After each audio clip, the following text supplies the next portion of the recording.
warahmatullahi wabarakatuh. Izinkan saya memperkenalkan diri saya. Saya Desi Maharani. Saya Hengki Kurniawan Kusuma. Saya Muhammad Nabi Darul Khalid. Saya Safrani Andilawati. Saya Sri Mulyani. Saya Nur Naila Tri Ananda. Saya Elisa Nurmaira. Saya Muhammad Ardiansa. Kami dari kelas 12 MIPA 2. Pada kesempatan kali ini kami akan menyelesaikan tugas atau proyek mengenai konsep sel elektrolisis di bawah bimbingan Bapak Chandra Novianti.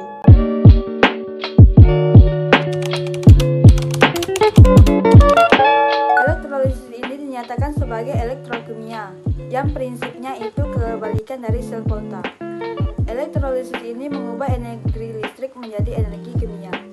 Dalam sel elektrolisis ini terjadi yang namanya reaksi redox, yang tidak spontan yang terjadi di bagian elektroda, di mana reaksi oksidasi terjadi pada bagian anoda, sedangkan reaksi reduksinya terjadi pada bagian katoda.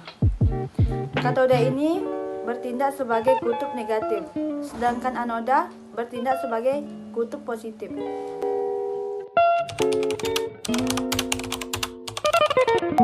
Gelas dan air, garam, kardus. Fungsi kardus ini adalah sebagai tempat penyangga pensil. Dua buah pensil yang sudah diraut masing-masing ujungnya, kabel, dan baterai 9 volt. Masukkan garam secukupnya ke dalam air lalu aduk hingga larut. Langkah kedua, siapkan baterai 9 volt dan hubungkan dengan kabel. Langkah ketiga, lilitkan kabel ke salah satu bagian pensil. Langkah keempat, siapkan larutan garam dan masukkan kedua buah pensil ke kardus yang sudah dilubangi dan disangga dengan kardus. Hasilnya adalah terbentuk gelembung-gelembung pada ujung pensil, dan ini dia proses elektrolis yang terjadi.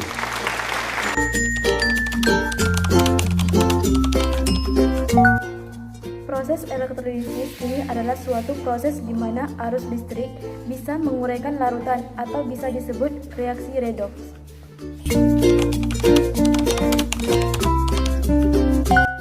Pensil yang dihubungkan dengan kabel berwarna merah bermuatan positif, sedangkan yang berwarna hitam bermuatan negatif.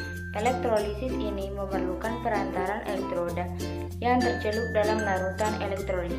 Saat tegangan diterapkan elektroda itu, arus listriknya berasal dari baterai, sedangkan larutan elektrolitnya berasal dari garam. Nah, gelombang yang terdapat pada anoda adalah gelombang gas klorin, dan jika gelombang-gelombang gas tersebut ditampung dalam suatu tabung reaksi, maka akan terlihat warna yang ada pada gas klorin adalah berwarna hijau. Sedangkan gelombang-gelombang yang terdapat pada katoda adalah gas hidrogen. Jika gas ini ditampung dalam tabung reaksi dan kemudian didekatkan pada sumber api, maka akan terdengar bunyi pluk. Nah, sekarang kita lanjut ke praktikum sel volta. Pada kesempatan kali ini kami akan menyelesaikan tugas atau proyek mengenai konsep sel volta.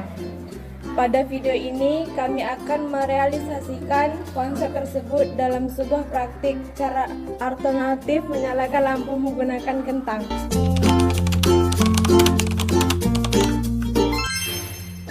Sudah dijelaskan sebelumnya bahwa pada video ini kami akan merealisasikan konsep tentang sel volta. Sebelum masuk ke praktikum, saya akan menjelaskan sedikit mengenai sel volta. Sel volta adalah sel yang menghasilkan listrik karena adanya redoks spontan. Dengan kata lain, sel volta akan mengubah energi kimia menjadi energi listrik. Karena sel volta akan menghasilkan energi listrik, maka percobaan kentang kali ini diharapkan dapat menggantikan baterai untuk menyalakan lampu LED. Bagaimana caranya? Yuk kita mulai.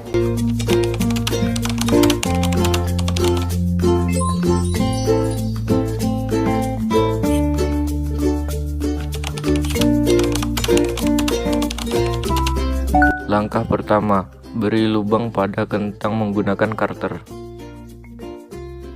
Langkah kedua, pasangkan paku di sebelah koin logam. Langkah ketiga, Lilitkan kabel berwarna hitam pada paku. Langkah keempat, capitkan kabel berwarna merah pada koin. Langkah kelima, lakukan pada kentang yang berbeda dengan mencapitkan pada paku secara selang-seling. Lilitkan kedua ujung kabel yang berbeda muatan pada kaki lampu LED kecil. Dan mari kita lihat hasilnya.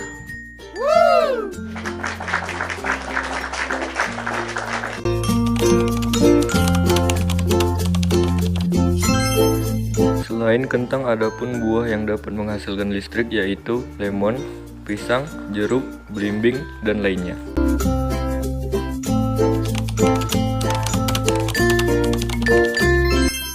Hasil pengamatan telah kami dapatkan ketika alat dan bahan sudah siap untuk digunakan, ketika logam dan juga paku telah ditancapkan kepada kentang dan dihubungkan dengan kawat kabel pada lampu LED. Maka lampu LED tersebut akan menyala karena kentang dapat menghantarkan listrik. Bagaimana bisa? Karena kentang mempunyai kandungan air dan juga garam. Nah, apabila kandungan air dan garam tersebut bereaksi membuat sebuah larutan air dan garam, maka larutan tersebut dapat dikatakan sebagai larutan elektrolit yang dapat menghantarkan listrik. Sekian praktikum sel elektrolisis dan sel volta dari kelompok kami. Semoga bermanfaat dan maaf bila ada kesalahan dalam pembuatan praktikum dari kami. Assalamualaikum warahmatullahi wabarakatuh.